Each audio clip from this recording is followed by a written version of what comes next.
আমাদের পোকোসোনা আগে এতটাই সুন্দর ছিল যে দেখতো সেই বলতো, বাহ বেশ সুন্দর তো, তোমাদের পোকো কিসের বিট। আমরা বলতাম ও শ্যাময়, কিন্তু কেউ বিশ্বাস করতো না। বলতো বাবা শ্যাময়, এখানে শ্যাময় কোথায় পাবে। আমরা বলতাম না না, আমরা তো তাই বলে নিয়েছি শ্যাময়। যেমনি গা ভর্তি লোম সেরকম বড় সড়ো। যাকে পোকোসোনারা সেই সুন্দরটা নষ্ট হয়ে গেল। এটাই আমরা আফসোস করি যে ওর সৌন্দর্যটাই ওর নষ্ট হয়ে গেল। কিছুটা ওর দোষে হয়েছে, কিছুটা আমাদের দোষে হয়েছে। ওর দোষ যেটা সবার প্রথমে বলি, ও কিছুতেই বিছানায় থাকতে চায় না। দেখলে একটু আগে খাটে ছিল, লাফ দিয়ে নেমে গেল, নেমে গিয়ে আমাকে বোঝাতে চাইলো যে আমার টয়লেট পেয়েছে, কিন্তু না, বাথরুমের দিকে গিয়ে ও আবার চলে আসলো, এসে গিয়ে একটা জায়গায় শুয়ে পড়লো। তো বন্ধুরা, ও আমাকে এইভাবেই ভোগায়, কিছুতেও বিছানায় থাকে না। আর ওর যার জন্য শরীরে নানা রকমের সমস্যা তৈরি হচ্ছে। খালি মেঝেতে শুয়ে শুয়ে ঠান্ডা লাগছে, আর একটা অ্যালার্জির ধাত তোর আছে, গরমকালে এটা হয়। তো সেই কারণের জন্য প্রত্যেক বছর ওর পেছনে আমাদের গাড়ি গাড়ি টাকা যায়, আর ও প্রচুর ভোগে। তো কি করা যাবে, কি থেকে কি হচ্ছে, ডাক্তার অনেক দেখিয়েছি। এটা তো আমাদের মেডিসিন, ওর মেডিসিনের জায়গা আলাদা আছে, তোমাদের দেখাবো। তো ডাক্তার অনেক দেখিয়েছি, ডাক্তারের অনেক ওষুধ চলছে, কিন্তু এখন ওর যেহেতু প্রচুর রাগ হয়েছে, ওকে যে একটা ডাক্তার বলেছিল 4 রকমের ব্লাড টেস্ট করানোর জন্য, সেটা করানো হয়নি। সেই ব্লাড টেস্টটা করালে হয়তো রিপোর্টে যা আসতো সেই বুঝে ট্রিটমেন্টটা হতো, কিন্তু ওকে ব্লাড টেস্ট করানো খুবই কঠিন। কারণ ওর হাত কেউ ধরতে পারবে না, কারণ ক্ষমতা নেই ওর হাত ধরার। হাত ধরলেই একদম হাত কামড়ে এক কামলা মাংস তুলে নেবে। সারাদিনে যে আমি ওর কাছ থেকে কত কামড় খাই, এই বাড়িতে ওর কাছ থেকে মনে হয় আমি 100বার কামড় খেয়ে নিয়েছি। মানে গরম পড়তে না পড়তেই ওর কাছ থেকে কামড় খাওয়া আমার জন্য শুরু হয়ে যেত। মানে আমাকে প্রস্তুতি নিয়ে নিতে হবে যে ওর কামড় খেয়ে আমাকে কাটাতে হবে দিন। কারণ গরম পড়লেই ওর মেজাজ গরম থাকে, গরম পড়লেই ও মানে অ্যাগ্রেসিভ টাইপের হয়ে যায়। যাকে বন্ধুরা, বিছানার চাদর টাদরগুলো পাল্টে ফেলছি। আর যে আগের আম দেখালাম তোমাদেরকে, ওই গত রবিবারে আমটা নিয়ে এসেছিলাম সোমবারে জল ঢালবো বলে শিবের মাথায়। তো তখন আমগুলো ছিল কাঁচা, সেই আমগুলো আমি কী করেছিলাম, কাঁচা বলে চালের ড্রামে রেখে দিয়েছিলাম। তো এই জ্বরের অবস্থায় ভালো করে আমটাকে দেখা হয়নি।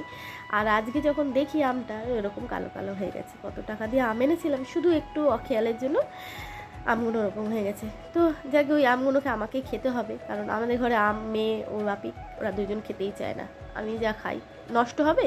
মানে জানো তো, ঘরের মহিলারা, ঘরের বউরা হয় ডাস্টবিন, মানে কোনো জিনিস ফেলে দেয় না, তারা খেয়ে সেটাকে উদ্ধার করে দেয়। তো সেটা আমাকে খেতে হবে, আমি খাবো। আমার বড় অবশ্য খেতে আমাকে দেবে না, ও কিছুতে আমাকে খেতে দেয় না কোনো জিনিস যেটা ফেলে দেওয়ার যোগ্য হয় বা যেটা বাসি হয়। বলে কেন তুমি খাবে। আমি বলি ঘরের বউরা হচ্ছে ডাস্টবিন, ওগুলো ফেলবে না, নষ্ট হবে না, ঘরের বউরা এইসব খেয়ে নেয় বলে। আমি কখনোই এইসব মনে করি না। আমি যখন যেটা খাবো না, খেতে পারি না, যেটা কেউ খেতে পারবে না, সেটা তুমিও খাবে না, এরকম ও আমাকে বলে। তো যাকে বন্ধুরা, ছাড়লো বলছে ছাড়ো। তো আমি এখানে বিছানার চাদর পাল্টে ফেলছি। বিছানার চাদরটা পাল্টাতে পারছিলাম না, 1 সপ্তাহ হয়নি, কিন্তু মনে হচ্ছে বিছানার চাদরটা খুব ময়লা হয়েছে। আর এই ঘরটায় তো কেউ থাকে না, এই ঘরটায় শুধু মেয়ে রাত্রে একটু ঘুমায়, আর সারাটা দিন এই ঘরটায় কেউ থাকে না। কারণ এই ঘরে আমি নিজেও আসি না, আর এই জ্বর হওয়াকালে আমি এই ঘরে একদমই বিছানায় উঠিনি, কারণ মেয়ে যেহেতু সুস্থ আছে, আমি চাই না আমার জন্য ও অসুস্থ হয়ে যাক। তো সেই কারণের জন্য ওই বিছানার চাদরটাও মানে আমার যেন ময়লা লাগছিলো, আমি পাল্টে ফেললাম। আর এই ঘরে বিছানার চাদরটাও আমি পাল্টে ফেললাম। আর শরীরটা অনেক টানা কাজ করেছি, শরীরটাও ভালো লাগছিলো না। তো আবার শুয়ে পড়লাম, একটু শুয়ে নড়াচড়া করছিলাম। তারপরে আমার মনে ছিল কি ঘুম পাচ্ছে, কিন্তু বর্মশাই বললো তোমার যদি ঘুম পায় তুমি ঘুমিয়ে পড়ো। কিন্তু আবার ভাবলাম না, ঘুমালে তো হবে না, শুয়ে থাকলে আমার অনেক কাজ পড়ে থাকবে। আবার উঠে চলে গেলাম কাজ করতে। আর এদিকে দেখো মানি প্ল্যান্টটা, এই যে গাছটার এর বয়স হয়ে গেছে প্রায় 5 বছর। হঠাৎ একদিন এটা শুকিয়ে গেছিলো, মরে যাওয়ার মতন অবস্থা হয়ে গেছিলো। তো যেহেতু আমাদের ঘরে গোপুসোনা আছে, গোপুসোনাকে স্নান করানো জল দেওয়া হচ্ছিলো। আর আমাদের মহাদেবকে প্রত্যেক দিন স্নান করানো হয়, মহাদেবকে যে স্নান করে সেই জলটাও দেওয়া হচ্ছিলো। তো হঠাৎ করে গাছ একদম ফুলে পেঁপে গেল, ভরে ভরে গাছে পাতা শুরু হলো। এইটাই হচ্ছে ঠাকুরের কৃপা। তো চা বিস্কুট খেলাম শরীরটা একটু এনার্জি নেওয়ার জন্য। তারপর ভাত বসিয়ে দিলাম, ভাত বসিয়ে দিয়ে পোকোর জন্য মাংস নর্মাল করতে দিয়ে দিয়েছি, সেদ্ধ করবো। আর এই ছেলেটাকে গায়ে পাউডার টাউডার দিয়ে দিলাম, মাদুরটা পেতে দিলাম যে মাদুরে থাক।